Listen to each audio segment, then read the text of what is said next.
Et notez que de son côté, la Russie a annoncé avoir abattu 519 drones ukrainiens en une seule nuit, la nuit dernière. Renforcer les liens économiques entre Paris et Damas. Voilà pourquoi Emmanuel Macron devrait se rendre en Syrie prochainement, peut-être dès ce soir. Annonce de la présidence syrienne.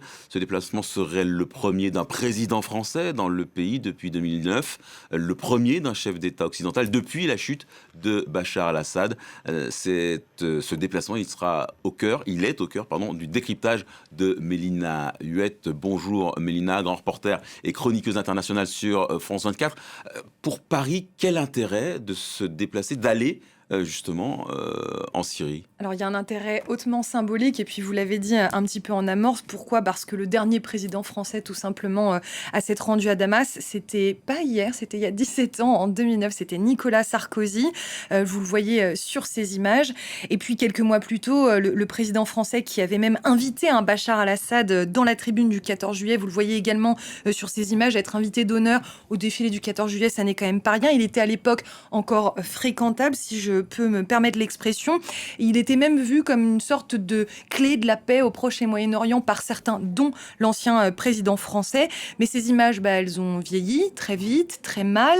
3 ans plus tard, Bachar al-Assad, on l'appelait le boucher de Damas, tout simplement, parce qu'il avait massacré sa propre population, qui s'était soulevée et qui manifestait pacifiquement. Alors, vous allez me dire, Ahmed al-Shara, Bachar al-Assad, justement, deux profils très différents. On y reviendra. Mais au-delà du volet symbolique, il y a un volet évidemment éminemment économique. L'intérêt de cette visite, c'est que Emmanuel Macron ne va pas arriver seul, il va arriver avec une ribambelle d'entreprises françaises, une délégation de patrons. Ce ne sera pas la première fois que des patrons français vont se rendre en Syrie ou alors qu'ils s'entretiennent avec des Syriens en France, puisque souvenez-vous, en mai 2025, c'était déjà le premier président européen qui avait accueilli Ahmed al-Shara sur son territoire. Et déjà à l'époque, mai 2025, il y avait eu des entretiens avec des grands patrons. À l'époque, la CMA-CGM avait investi ou avait annoncé investir 230 millions d'euros dans le port de Latakia. C'était engagé pour 30 ans. Alors on pourra se dire 30 ans dans un pays qui est autant sur une ligne de crête, c'est compliqué. Le port de Latakia que vous voyez ici dans ce grand pays qu'est la Syrie, mais il y avait aussi le MEDEF qui à l'automne a emmené une quarantaine d'entreprises à Damas. Énergie, télécom, transport, tout est à rebâtir. En fait, la reconstruction du pays, elle est estimée à plus de 200 milliards de dollars par la Banque mondiale. Évidemment, les entreprises françaises ne veulent pas être laissées derrière. Pourquoi ? Parce que Paris, en fait, voudrait anticiper le fait que la Turquie et les pays du Golfe vont se positionner, évidemment. Alors, on va parler maintenant, vous l'avez évoqué, du président al-Shara, un djihadiste repenti à la tête d'une Syrie qui reste assez fragile quand même. Oui, absolument. Et c'est vrai que repenti, c'est ce qu'il met en avant. Il avait troqué, vous vous souvenez, son treillis d'Al-Joani pour le costume.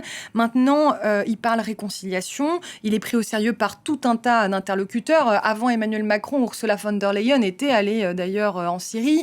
Il y avait eu également d'autres présidents, d'autres chefs d'État, mais pas de l'Union européenne. Volodymyr Zelensky s'y était rendu aussi. Maintenant, il faut rappeler un peu le pédigré quand même d'Ahmed al-Shara, Al-Qaïda en Irak en 2003, prison américaine, passage par la case prison, puis le Front al-Nosra qui est la branche syrienne d'Al-Qaïda. Donc ça, quand même, ça laisse des traces. Il avait fini par rompre en 2016 en créant Hayat Tahrir al-Sham et il a renversé donc Assad fin 2024. Donc il y a une vraie mue. Ça, c'est réel, on le voit. C'est pas seulement sur son physique comme vous le voyez sur ces images. Maintenant, est-ce qu'elle est sincère ? Est-ce qu'elle est stratégique, cette mue ? Ça, on ne le sait pas encore, ça fait que 1 an et demi après tout. La Syrie, c'est un pays qui est à rebâtir entièrement, pas qu'en termes de construction. Il y a aussi un problème de cohabitation. Il y a énormément de dissensions interconfessionnelles et puis des violences inouïes, absolument. Vous vous souvenez ? Ces périodes de transition, généralement, c'est les périodes où il se passe, il y a le plus de règlements de comptes qui parfois se font dans la douleur, parfois jusqu'à des massacres. Souvenez-vous, on va voir une carte, plus de 1000 Alaouites qui avaient été tués sur la côte au printemps 2025, notamment dans les gouvernorats de Latakia, on a parlé tout à l'heure, mais aussi Tartous. Il y avait eu effectivement aussi des centaines de Druzes qui avaient été exécutés à Soueïda, que vous voyez dans le sud de la Syrie, sous souvent par des forces du nouveau pouvoir ou des forces qui sont affiliées au nouveau pouvoir. L'ONU avait parlé de possibles crimes de guerre. Il y a eu tout un tas de rapports d'organisations internationales comme Amnesty International pour dénoncer ces exactions et ces crimes.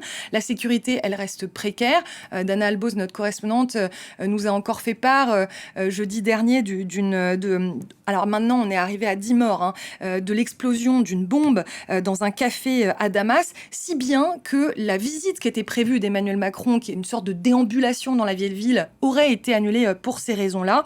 Voilà, donc finalement, Emmanuel Macron qui sera vraisemblablement accueilli dans une ville sous tension. Mélina